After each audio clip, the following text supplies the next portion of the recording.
Hi everybody. I'm so happy to be here. I'm originally from Ottawa. Anybody else? Want to kill themselves? Hi. Oh, nice to meet you. Now I'm living in Toronto, and I'm living in a basement with my boyfriend because dreams can come true, and things aren't going well. He's also not from Toronto. He's actually Irish, I think. We say I think because I can't understand a single fucking word that he says. He's like, potatoes! I'm like, Irish, sure, that's fine. I'll never forget my first date with my little potato. We met in the gay village in Toronto, and we started the date off with 6 or 7 pints each because he's Irish, I'm a stand-up comedian. If I don't like you, at least I'm gonna get drunk. That's how you do a first date, bitch.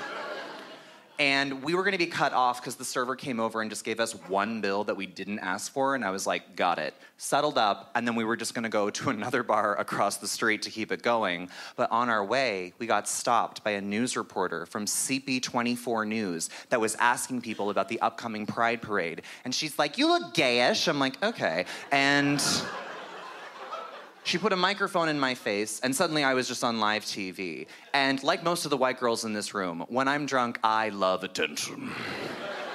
And if you put a microphone and a camera and lights in my face when I'm in a time-traveling blackout, my inner Jessica's like, showtime. I will bring the thunder in that moment. And she had no idea that we were completely wasted. And in her defense, this was Monday at 7:30. So she starts the interview and she's like, are you excited for the Pride Parade next month? And if you are, why? And I was like, oh my God, Carol, I am super excited for the Pride Parade next month because I am super gay. Immediately, she was like, oh no. Because she knew that we were completely wasted, and she was nervous because this was live television. Depending on what I said, I could get her fired. Her career is in the palm of my hands, you know what I'm saying? And I'm not gonna question her journalistic game, but her follow-up question was, if the city of Toronto gets the permit during the parade, there is gonna be public drinking on Yonge Street. How do you feel about that? And I was like, honestly, Carol? It's a yes for me. She's like, my name is not Carol. I'm too much. She goes over to my little potato to deflect. And she's like, what are you most looking forward to next month during Pride? And he was like, I don't know. And some Irish lullaby, like, I don't know.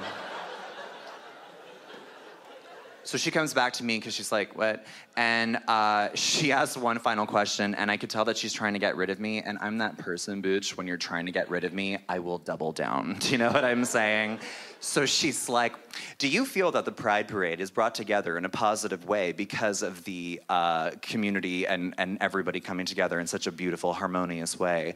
And I needed to make a lasting impression. So I was like, I do, Carol. I really do. Because last year, I saw Justin Trudeau, and he was waving at me, or not like at me, like not like, I can't like confirm that he was like specifically waving at me, but what I can confirm is that memory has delightfully been inducted into my personal spank bank.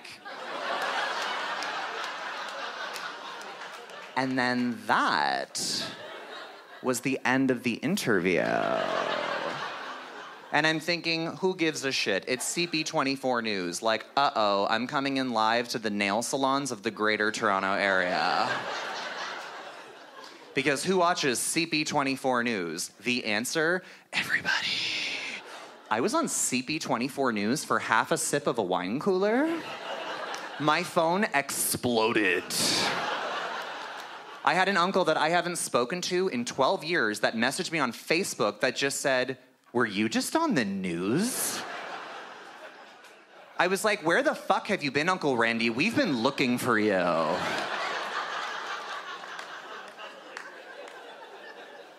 I travel a lot for work, and I'm very proud to say that stand-up has afforded me the opportunity to perform in places like London and Paris, Ontario.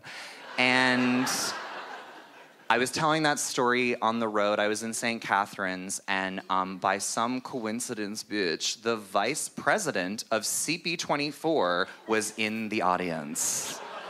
And I finished my set. I was selling merch after the show, and she came up to me with zero context and just said, "I know you."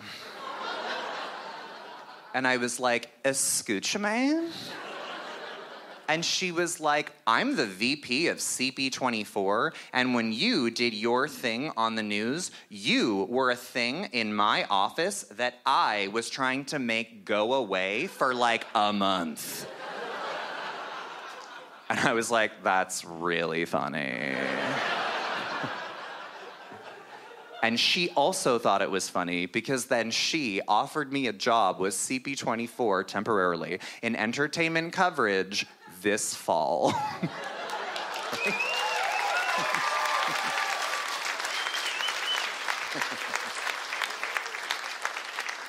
I'm just kidding. Carol was fired. Thank you so much. Thank you.